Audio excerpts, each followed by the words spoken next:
राजस्थान का अलवर जिला और इस जिले की अरावली पहाड़ियों के घने साए में छुपा है भारत का सबसे बड़ा और खौफनाक रहस्य भानगढ़। ये महज एक खंडर नहीं है, ये एक ऐसा किला है जहां सूरज ढलने के बाद परिंदे भी पर नहीं मारते। एक ऐसा वीरान साया जो सदियों से खामोश तो है, लेकिन उस खामोशी में अनगिनत चीखें दबी हैं। आइए इस खौफनाक दास्तान के अंधेरे में एक साथ कदम रखते हैं और सच से पर्दा उठाते हैं।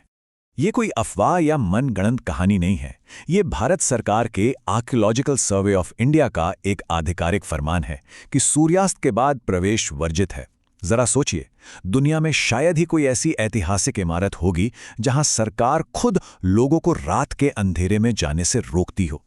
ये चेतावनी ही इस बात का सबसे पुख्ता सबूत है कि भानगढ़ की इन वीरान दीवारों के पीछे जो डर बसा है ना, वो बिल्कुल असली है।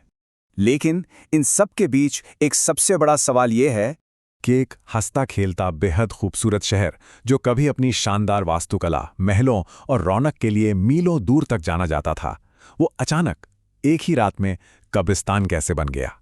ये कोई प्राकृतिक आपदा या भूकंप नहीं था, इसके पीछे एक बेहद काली, खौफनाक और रोंगटे खड़े कर देने वाली हकीकत छुपी है।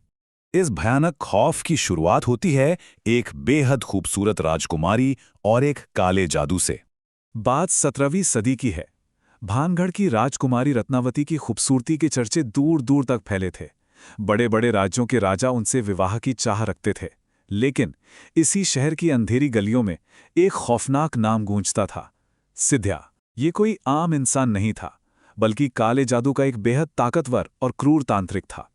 उसकी बुरी नज़र राजकुमारी पर गड़ चुकी थी और उन्हें हासिल करने के लिए उसने एक ऐसी शैतानी साजिश रची जो पूरे भानगढ़ के लिए साक्षात मौत का पैगाम लेकर आने वाली थी। वो साजिश सच में बहुत खौफनाक थी।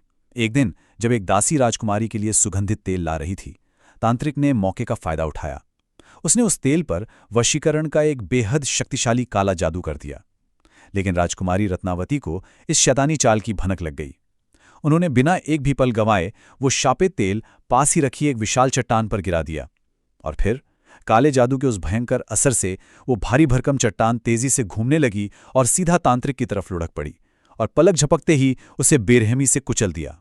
लेकिन मौत से ठीक पहले उस तांत्रिक ने जो किया, उसने भानगढ़ का इतिहास हमेशा के लिए बदल दिया। यहीं से जन्म होता है उस खौफनाक श्राप का। अपनी आखिरी सांसें गिनते हुए, उस खून से लथपथ तड़पते हुए तांत्रिक की आंखों में इंतकाम की एक भयानक आग थी। उसने अपना दम तोड़ते हुए कहा, ये शहर अचानक तबाह हो जाएगा और यहां मरने वालों की आत्माओं को कभी मुक्ति नहीं मिलेगी। वो हमेशा अनंत काल तक यहीं इस सन्नाटे में भटकती रहेंगी। और उस तांत्रिक के वो आखिरी शब्द हवा में किसी जानलेवा जहर की तरह घुल गए। श्राप के कुछ ही समय बाद भानगढ़ और पड़ोसी राज्य अजबगढ़ के बीच एक भयानक और खूनी युद्ध छिड़ गया। पूरा का पूरा शहर एक ही झटके में कत्लगाह बन गया। कोई नहीं बचा। राजकुमारी रत्नावती समेत भानगढ़ का हर एक इंसान बेदर्दी से मारा गया। मौत का वो तांडव इतना भयानक था कि भानगढ़ की ये वीरान जमीन आज भी उस बेगुनाह खून की गवाही देती है। सदियां बीत गईं, लेकिन क्या वो खौफनाक रात सच में कभी खत्म हुई? आज भी जब सूरज ढलता है तो ये खंडहर एक अलग ही दुनिया में तब्दील हो जाता है। रात के उस गहरे सन्नाटे में वहां से जो आवाजें आती हैं ना, वो किसी भी इंसान का खून सुखाने के लिए काफी हैं। तलवारों के टकराने की खनक, औरतों के दर्दनाक रोने और चीखने की आवाजें, और कभी-कभी किसी अनजानी परछाई के साथ पायल की छनछनाहट। ऐसा लगता है मानो वो रूहें आज भी उस श्राप को जी रही हैं, हर रात बार बार।